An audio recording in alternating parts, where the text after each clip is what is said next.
Assalamualaikum Sobat Tirai Gaib. Salam jumpa di channel cerita horor. Di channel ini akan kami ajak kalian menelusuri dunia mistis yang tegang dan menyeramkan. Silahkan subscribe, like, komen, dan share, serta nyalakan tombol notifikasinya, supaya kalian tidak ketinggalan cerita terbaru dari channel kami. Yang sudah subscribe, semoga diberikan umur panjang, kesehatan, dan berlimpah rezeki serta selamat dunia akhirat. Di sebuah kabupaten yang terletak di pesisir pantai utara, Kabupaten Berkembang, kehidupan sehari-hari berjalan dalam kesederhanaan yang penuh harmoni. Wilayah yang luas membentang, dari tepi pantai utara yang dihiasi oleh ombak yang memecah pasir hingga perbatasan dengan Banjarnegara, di kaki Gunung Dieng dan Batur, menawarkan pemandangan alam yang memukau dan sumber daya alam yang melimpah. Kabupaten ini dikenal dengan suasana yang tenang dan damai, meskipun di balik keindahannya, kehidupan masyarakatnya begitu dinamis. Sebagian besar warganya adalah nelayan yang tiap hari melaut untuk memenuhi kebutuhan hidup. Mereka berlayar ke tengah laut dengan perahu-perahu tradisional yang sudah turun-temurun digunakan, mencari hasil laut yang melimpah. Di sisi lain, ada pula buruh pabrik yang bekerja keras di industri-industri yang berkembang pesat di daerah ini, serta para pengusaha yang merintis usaha dengan tekun. Meskipun beragam dalam pekerjaan dan latar belakang, mereka hidup rukun, saling membantu, dan menjaga nilai-nilai agama yang kental dalam keseharian mereka. Namun, kehidupan di Kabupaten Berkembang bukan hanya tentang rutinitas dan pekerjaan. Kabupaten ini juga dikenal dengan kerukunan masyarakatnya yang sangat dijaga. Meski berbeda-beda pekerjaan dan status sosial, mereka menyatu dalam satu tujuan, menciptakan kehidupan yang sejahtera dan saling menguatkan dalam kebersamaan. Dalam perjalanan waktu, mereka mengukir kisah-kisah sederhana yang penuh makna, dari tetesan keringat nelayan yang mengais rezeki dari lautan hingga gigihnya usaha pengusaha lokal yang sukses menghidupkan perekonomian daerah. Namun, di balik kedamaian ini, ada juga cerita-cerita kelam yang bersembunyi, misteri yang tersembunyi dalam kehidupan sehari-hari. Sebuah tragedi tak terduga mengubah wajah kabupaten yang biasanya damai ini. Pagi yang cerah berubah kelabu setelah penemuan dua jasad balita di Pantai Pahingan. Desa yang biasanya dipenuhi dengan aktivitas nelayan, pedagang kaki lima, dan wisatawan yang menikmati keindahan pantai, kini menjadi tempat yang dipenuhi keheningan dan kecemasan. Kabupaten Berkembang, yang awalnya dikenal karena kedamaian dan kerukunannya, kini harus menerima kenyataan bahwa tak semua cerita indah di permukaan mencerminkan apa yang terjadi di dalamnya. Pada suatu pagi yang kelabu, di Pantai Pahingan yang terpencil namun terkenal dengan keindahan alamnya, dua jasad balita ditemukan dengan cara yang mengerikan. Ombak laut yang menggulung perlahan, seolah menjadi saksi bisu dari kejadian tragis itu. Pasir pantai yang seharusnya menyambut para pengunjung dengan lembut, kini terhampar dingin dan gelap, menyembunyikan jejak-jejak misteri yang belum terungkap. Pantai Pahingan, yang biasanya ramai dengan aktivitas nelayan yang bekerja keras menarik jaring mereka, pagi itu terlihat sunyi dan tak biasa. Para nelayan yang biasanya terdengar berseru dan berteriak di tengah hiruk-pikuk pekerjaannya, kini tampak diam, seolah mereka pun terperangkap dalam keheningan yang sama mencekamnya. Beberapa perahu kecil tampak berlabuh di tepi pantai, menunggu untuk melanjutkan pekerjaan mereka. Namun tidak ada kegembiraan dalam pandangan mereka, hanya rasa cemas yang tak dapat diungkapkan. Di sepanjang pantai, beberapa pedagang kaki lima berjualan di bawah tenda-tenda sederhana mereka, menjajakan berbagai barang kebutuhan wisatawan. Suara tawar-menawar antara pedagang dan pembeli berbaur dengan angin yang berhembus. Namun ada sesuatu yang berbeda pagi itu. Tak ada tawa ceria yang biasa terdengar di sekitar kedai-kedai kopi kecil yang mulai membuka warung mereka di tepi pantai. Tenda-tenda mereka terlihat lusuh, tidak ada pelanggan yang datang, hanya ada kesunyian yang terasa begitu dalam. Pada malam hari, Pantai Pahingan berubah menjadi hidup. Kedai kopi dan kafe-kafe kecil yang tersebar di sepanjang pantai dipenuhi oleh pengunjung yang menikmati suasana malam yang syahdu. Sabtu malam dan malam liburan selalu menjadi waktu yang dinanti para wisatawan yang datang untuk menikmati angin laut yang segar sambil menyeruput kopi hangat. Lampu-lampu yang berkelap-kelip menambah keindahan, menciptakan suasana yang nyaman dan romantis, seakan mengundang orang untuk datang dan bersantai. Namun, malam itu suasana yang biasa hidup dan cerah berubah menjadi sepi. Tidak ada kerumunan pengunjung yang ramai di kafe-kafe. Lampu-lampu di kedai kopi tampak redup. Hanya beberapa pengunjung yang duduk, berbincang dengan suara pelan. Semua mata seolah tertuju pada sesuatu yang tak terlihat. Seperti ada sebuah bayangan gelap yang menyelimuti tempat tersebut. Pagi itu, meskipun ombak laut Pahingan terus bergulung, tak ada seorang pun yang tampak menikmati pemandangan. Keheningan terasa semakin mencekam setelah penemuan dua jasad balita, Hana dan Lita, yang tergeletak di pasir pantai. Sosok mereka yang tak bernyawa itu ditemukan oleh seorang pengunjung yang awalnya mengira mereka adalah boneka. Sebuah pemandangan yang tak mungkin dilupakan oleh siapapun yang menyaksikannya. Hana terbaring telungkup dengan mata yang terbuka, sementara Lita ditemukan dalam kondisi lebih mengenaskan. Tubuhnya tergeletak dengan luka yang seolah menceritakan kisah kegelapan yang terjadi sebelumnya. Tak lama setelah penemuan itu, petugas polisi datang ke lokasi. Seiring dengan penyelidikan yang dimulai, mereka menemukan kendaraan orang tua korban tak jauh dari lokasi penemuan. Namun, yang mengejutkan, ibu kedua balita tersebut, Karisma, masih belum ditemukan. Keberadaannya menjadi misteri yang semakin membingungkan pihak berwajib. Karisma, yang sebelumnya diketahui mengajak kedua anaknya ke pantai setelah subuh, kini hilang tanpa jejak. Selama beberapa jam pencarian, akhirnya Karisma ditemukan dalam keadaan yang mengerikan, bersembunyi di dalam toilet portabel tak jauh dari lokasi kejadian. Matanya kosong, tubuhnya lemas, seolah terjebak dalam dunia yang tak bisa dipahami. Pihak polisi membawa Karisma ke kantor mereka, namun ia enggan berbicara, hanya duduk terdiam dengan tatapan yang kosong.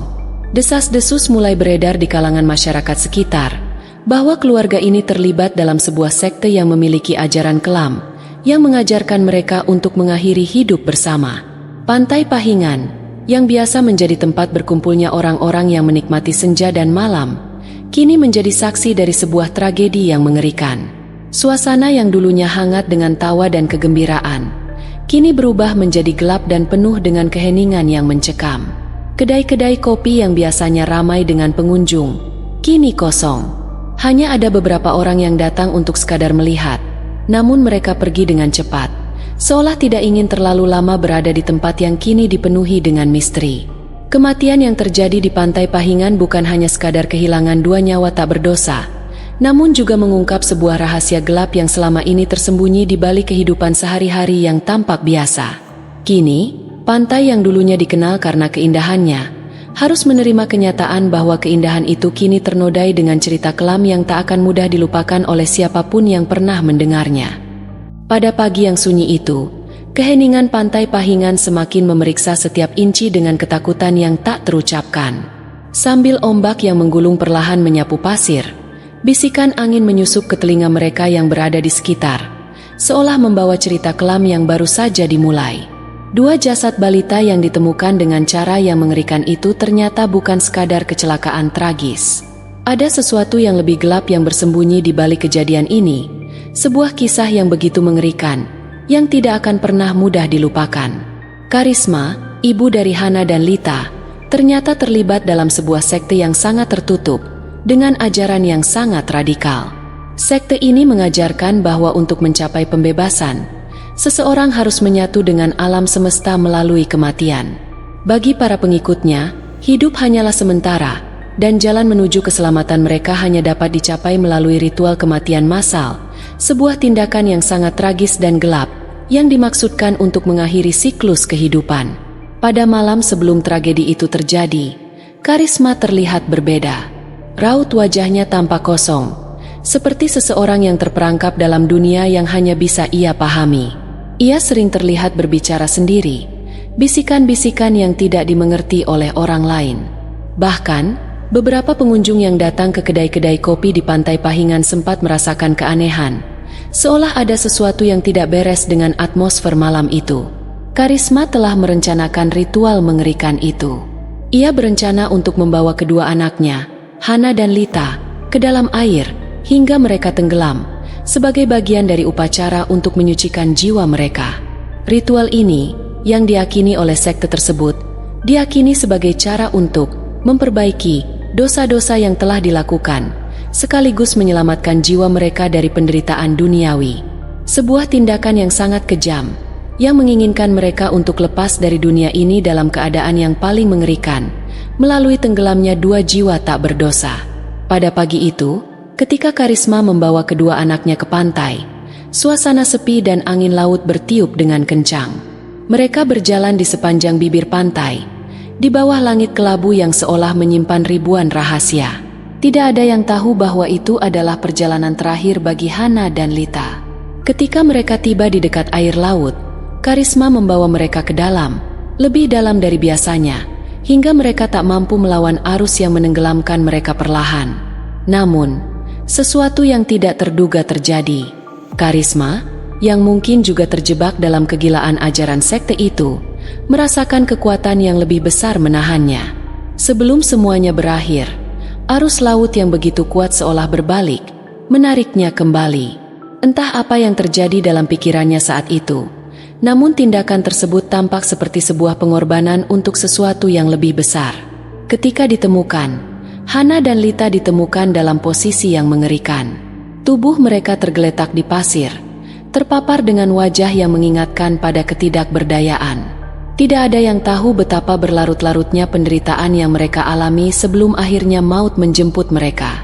Keadaan mereka begitu mengenaskan, seolah mereka telah melalui sesuatu yang jauh lebih gelap dari sekadar kematian. Karisma, yang kemudian ditemukan bersembunyi di dalam toilet portable, tampak seperti kehilangan semua kehidupan dalam dirinya. Tatapannya kosong, seolah dirinya hanyalah cangkang kosong yang ditinggalkan oleh segala sesuatu yang pernah ia kenal. Dia tidak mampu berbicara, hanya duduk terdiam dengan tubuh lunglai, seperti orang yang terjebak dalam dunia yang telah kehilangan makna. Polisi membawa Karisma untuk diperiksa, namun tidak ada yang bisa menjelaskan sepenuhnya apa yang terjadi dalam pikirannya. Semua itu terlihat seperti bagian dari ritual yang gagal, sebuah pengorbanan yang seharusnya terjadi namun terhenti begitu saja. Desas-desus yang beredar semakin menambah kengerian. Orang-orang mulai membicarakan sekte yang telah menguasai pikiran Karisma. Mereka mengatakan bahwa sekte itu telah mengikat para pengikutnya dalam kepercayaan yang sangat kuat, dengan keyakinan bahwa hanya melalui kematian massal mereka bisa mencapai pembebasan sejati. Sebuah kepercayaan yang memanfaatkan kesedihan dan penderitaan orang-orang yang sudah hilang arah, dan menjebak mereka dalam ritual yang mengerikan. Ketika penyelidikan semakin dalam, semakin jelas bahwa Pantai Pahingan bukan hanya sebuah tempat yang indah. Pantai itu kini dikenal sebagai saksi dari sebuah kisah yang mengerikan, sebuah ritual gelap yang menghilangkan 2 jiwa tak berdosa. Kedai-kedai kopi yang dulu dipenuhi oleh tawa, kini sunyi, dan kafe-kafe yang malam itu seharusnya dipenuhi pengunjung, kini menjadi tempat yang dipenuhi ketakutan dan bisikan-bisikan yang tak terucapkan. Penyelidikan masih berlanjut, namun semakin banyak yang percaya bahwa kejadian tragis ini bukan sekadar kecelakaan. Ini adalah bagian dari sebuah dunia yang lebih gelap, yang tersembunyi di balik kehidupan yang tampak biasa. Pantai Pahingan, yang dulunya merupakan tempat yang damai dan penuh kegembiraan, kini hanya menyisakan jejak-jejak misteri dan kisah horor yang tidak akan pernah terlupakan oleh siapapun yang pernah mendengarnya. Rangga, seorang jurnalis muda yang selalu haus akan kebenaran, tak bisa menahan rasa penasaran yang mendalam ketika mendengar kabar tentang kematian tragis Hana dan Lita di Pantai Pahingan. Sebagai seorang yang selalu mencari cerita-cerita yang belum terungkap, ia merasa bahwa ada sesuatu yang lebih gelap di balik tragedi itu. Di dalam dirinya, ada sebuah dorongan kuat untuk mengungkapkan kebenaran di balik sekte yang diakini terlibat dalam kematian kedua balita itu. Namun, semakin dalam Rangga terjun ke dalam penyelidikan, semakin ia merasakan ada sesuatu yang mengawasi setiap langkahnya. Pada awalnya, teror itu datang perlahan, dalam bentuk ancaman yang samar-samar. Awalnya, hanya pesan-pesan misterius yang datang melalui ponselnya. Pesan-pesan itu berisi peringatan agar Rangga berhenti mencari tahu lebih jauh. Jangan ganggu apa yang sudah mati, begitulah pesan pertama yang ia terima, disertai dengan gambar gelap yang memantulkan bayangan wajah yang tidak bisa dikenali. Rangga berpikir bahwa itu hanya sekadar upaya untuk menakut-nakuti, namun dia tidak pernah merasa lebih salah. Hari demi hari, ancaman itu semakin nyata dan mencekam. Rangga terus menggali informasi lebih dalam, berbicara dengan orang-orang yang mengenal Karisma dan keluarganya, bahkan bertemu dengan mantan anggota sekte tersebut. Semua orang yang tahu terlalu banyak tampak takut, seolah ada sesuatu yang mereka takuti lebih dari sekadar sekte itu sendiri. Pada suatu malam yang gelap, setelah mengumpulkan cukup banyak bukti tentang sekte itu, Rangga memutuskan untuk kembali ke Pantai Pahingan, berharap bisa menemukan sesuatu yang lebih. Ia tahu ini adalah langkah berbahaya, namun dorongan untuk mengungkap misteri ini lebih kuat daripada rasa takutnya. Ia tiba di pantai dengan hati yang penuh ketegangan, sepi, kecuali suara ombak yang terus menggulung dan angin yang bertiup kencang. Namun, ketika ia menelusuri pasir yang dingin itu, Rangga mulai merasakan ada yang aneh. Suasana yang begitu tenang tiba-tiba terasa sangat mencekam. Setiap langkah yang ia ambil terasa seperti langkah yang diikuti oleh sesuatu yang lebih gelap. Tiba-tiba, ia mendengar suara berbisik, suara yang datang dari dalam angin itu. Namun ketika ia menoleh, tidak ada siapapun di sana. Suara itu terus berlanjut, semakin jelas, seperti suara yang datang dari kedalaman kegelapan. Teror itu semakin menjadi-jadi.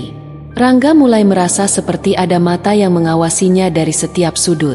Saat ia mengambil gambar pantai dengan kameranya, lensa kamera seolah menangkap bayangan yang tidak bisa dijelaskan. Bayangan itu bergerak cepat, seolah menghilang begitu saja dalam kegelapan malam. Ketika ia melihat kembali hasil jepretan fotonya, ia merasa mual. Dalam gambar itu, ada sosok berbentuk kabur, seakan seperti wajah yang tak dikenali, wajah yang penuh amarah dan penderitaan. Beberapa hari setelah kejadian itu, teror fisik mulai mengancam Rangga. Suatu malam, saat ia sedang di rumah, ia merasa seperti ada yang mengetuk pintu dengan sangat keras. Ketika ia membuka pintu, tidak ada siapapun di sana. Namun, di lantai depan pintu, ada sebuah benda kecil yang tergeletak. Rangga mengambil benda itu dan menemukan sebuah cincin tua dengan ukiran yang tidak dikenal. Cincin itu tampak sangat usang, dan ada aura gelap yang terpancar darinya. Rangga merasakan sesuatu yang mengerikan ketika menyentuhnya, seperti ada energi jahat yang mengalir ke tubuhnya. Beberapa hari setelah itu, Rangga mulai merasa seperti ada sesuatu yang mengikutinya kemanapun ia pergi. Saat ia sedang di kantor, tiba-tiba layar komputer di depannya mati, lalu menyala kembali dengan sebuah gambar yang sangat mengerikan. Gambar sekumpulan orang dalam jubah hitam, berdiri dalam lingkaran, dengan karisma di tengah-tengah mereka, matanya kosong, seolah terperangkap dalam dunia lain. Rangga merasa semakin terpojok, semakin dekat dengan sesuatu yang tidak bisa ia jelaskan, sesuatu yang gelap dan menakutkan. Namun, teror itu tidak berhenti di sana. Pada suatu malam, Rangga terbangun di tengah tidurnya dengan rasa cemas yang mendalam. Ketika ia membuka matanya, ia melihat sosok yang sangat tinggi berdiri di sudut kamarnya. Sosok itu hanya berupa bayangan gelap, tetapi wajahnya tampak jelas. Sebuah wajah yang pucat dan tidak manusiawi, dengan mata yang terbuka lebar dan kosong.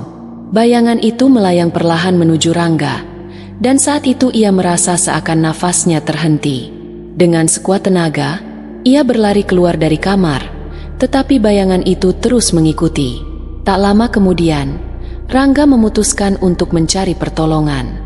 Ia menghubungi seorang paranormal yang terkenal karena kemampuannya dalam menangani hal-hal supranatural. Paranormal itu mengatakan bahwa Rangga telah mengganggu energi gelap yang sangat kuat, sebuah entitas yang dilibatkan dalam ritual-ritual sekte tersebut. Entitas itu kini mengincarnya, berusaha menakut-nakuti dan menyeretnya ke dalam dunia gelap yang tak terbayangkan. Rangga menyadari bahwa dia telah melangkah terlalu jauh, dan kini ia terjebak dalam sebuah pertempuran yang lebih besar dari dirinya sendiri. Teror fisik dan makhluk-makhluk menyeramkan yang terus menghantuinya bukanlah sekadar kebetulan. Itu adalah peringatan. Entitas itu tidak akan berhenti hingga Rangga berhenti menggali misteri ini. Namun, Rangga tidak bisa mundur sekarang. Ia sudah terperangkap dalam misteri ini, dan dia tahu satu hal, ada kebenaran yang harus diungkapkan, meskipun itu berarti menghadapi kegelapan yang tak terbayangkan. Kini, Rangga hanya memiliki satu pilihan, melanjutkan penyelidikannya atau menyerah pada teror yang mengancam jiwanya. Tapi semakin dia mencoba mengungkap misteri ini, semakin kuat teror yang datang, teror yang bisa merenggut nyawanya. Rangga merasa bahwa kegelapan yang mengikutinya semakin kuat.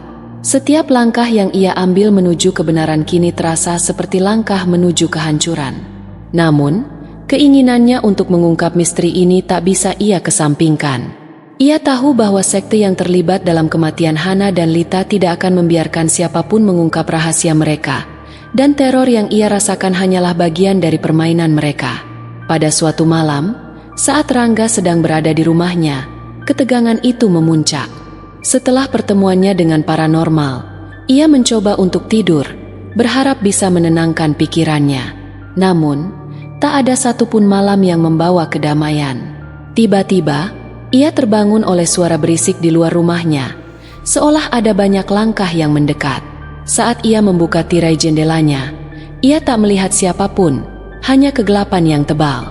Namun, yang lebih mengerikan adalah bayangan yang bergerak di luar jendela, seolah mengikuti gerakannya. Rangga segera menutup tirai itu dan berlari menuju ruang tamu. Namun, sebelum ia sempat membuka pintu, sebuah suara gemericik terdengar di belakangnya, seakan ada seseorang yang sedang berbisik. Ia menoleh, namun tidak ada siapapun. Lantas, saat ia kembali memalingkan wajahnya ke depan, ia melihat sesuatu yang lebih mengerikan daripada yang pernah ia bayangkan. Di dinding ruang tamu, sebuah tulisan muncul dengan sendirinya, tergores dengan darah yang tampak segar. "Jangan cari lebih dalam, Rangga." Rangga merasa darahnya membeku, tubuhnya gemetar. Ia tahu, ini bukan hanya peringatan, ini adalah ancaman nyata. Dalam kepanikan, ia berlari keluar dari rumah, berusaha menjauh dari teror yang semakin menghantuinya. Tapi begitu ia melangkah keluar, ia disambut oleh kegelapan yang tak terjangkau. Bayangan-bayangan itu mulai berkerumun di sekelilingnya. Tak hanya itu, ia mendengar suara-suara samar yang berasal dari dalam bayangan-bayangan itu. Suara tawa yang tidak manusiawi, suara jeritan yang jauh, namun sangat nyata, seolah ada makhluk-makhluk mengerikan yang menunggunya. Saat itu, Rangga merasa semakin terpojok. Teror fisik mulai menyatu dengan teror yang lebih halus, seperti ancaman yang datang dari alam lain. Makhluk-makhluk yang menyeramkan itu muncul dari kegelapan. Sosok-sosok tinggi dengan mata merah yang menyala. Tubuh mereka terbungkus dalam jubah hitam yang lusuh. Wajah mereka tampak kabur, tetapi matanya penuh dengan kebencian dan kemarahan, seperti ada sesuatu yang sudah mati dalam diri mereka, namun tetap hidup dengan kekuatan yang mengerikan. Rangga berlari, sekuat tenaga, mencoba untuk melarikan diri dari bayangan yang mengejarnya.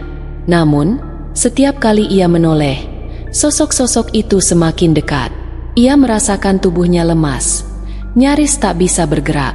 Tiba-tiba, ia terjatuh ke tanah, dan saat itulah makhluk-makhluk itu mengelilinginya, menghalangi jalan keluar dari dunia yang semakin gelap. "Ini adalah hukuman bagi mereka yang menggali rahasia kami." Suara berat terdengar di belakangnya, begitu dalam dan mencekam. Suara yang berasal dari sosok yang sepertinya paling tinggi dan paling gelap di tengah kelompok itu. "Kau tidak akan pernah keluar dari sini hidup." Rangga merasakan nafasnya terhenti. Matanya mulai berkunang-kunang, namun dia tidak menyerah. Ia ingat kata-kata paranormal yang pernah ia dengar, bahwa untuk mengalahkan entitas seperti ini, ia harus berhadapan dengan kekuatan mereka, tidak hanya dengan tubuh, tetapi dengan kekuatan jiwa dan tekad yang kuat. Dalam keputusasaannya, Rangga mencoba untuk berdiri, menggertakkan giginya, dan memfokuskan pikirannya pada satu hal, kebenaran. Jika ia tidak bisa mengungkapkan misteri ini, maka sekte itu akan terus menguasai tempat ini, memerangkap jiwa-jiwa yang tak berdosa dalam ritual mengerikan mereka. Tiba-tiba, dalam kegelapan, ia melihat kilatan cahaya dari cincin tua yang ia temukan sebelumnya. Rangga teringat pada benda itu, yang terasa berenergi jahat dan penuh kutukan. Ia tahu, untuk menghancurkan kekuatan ini, ia harus menghadapi kutukan yang terikat pada cincin tersebut. Dengan sekuat tenaga, Rangga meraih cincin itu dan menggenggamnya erat, berusaha memfokuskan energinya pada benda itu. Begitu ia menggenggamnya, sebuah ledakan energi terasa memancar, seolah sebuah pertempuran terjadi antara dirinya dan makhluk-makhluk itu. Namun, tepat pada saat itu, ketika ia merasa seakan kegelapan akan melahapnya, sebuah teriakan keras terdengar. Sosok makhluk itu, yang tampak lebih besar dan lebih kuat dari yang lainnya, terjerembab ke tanah, menjerit seakan-akan dunia mereka terbelah. Cahaya yang terang muncul dari cincin tersebut, menyilaukan mata, dan seketika semua bayangan itu menghilang. Rangga terbaring ke tanah, napasnya terengah-engah, tubuhnya lemah. Namun, ia tahu bahwa pertempuran ini belum selesai. Apa yang telah ia ungkapkan tentang sekte ini hanya permulaan, dan meskipun teror itu berhenti untuk saat ini, ia tahu mereka akan kembali, lebih kuat, lebih gelap dari sebelumnya.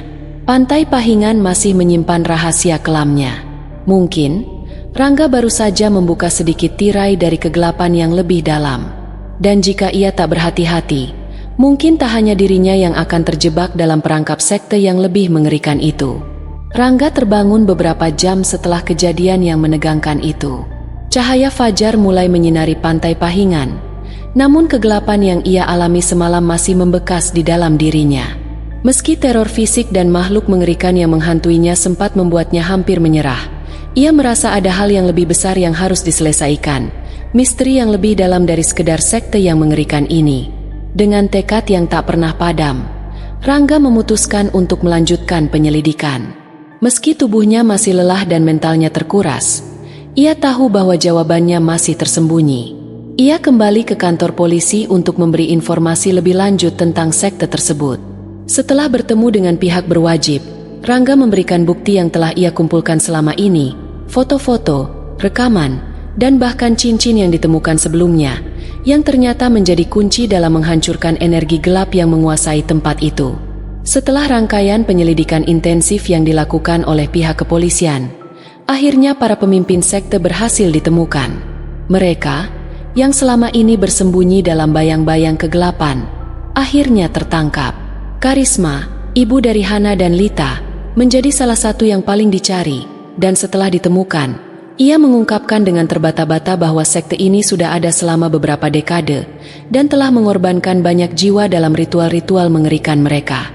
Namun, meskipun para pemimpin sekte ini berhasil ditangkap, ada satu hal yang tetap menghantui Rangga.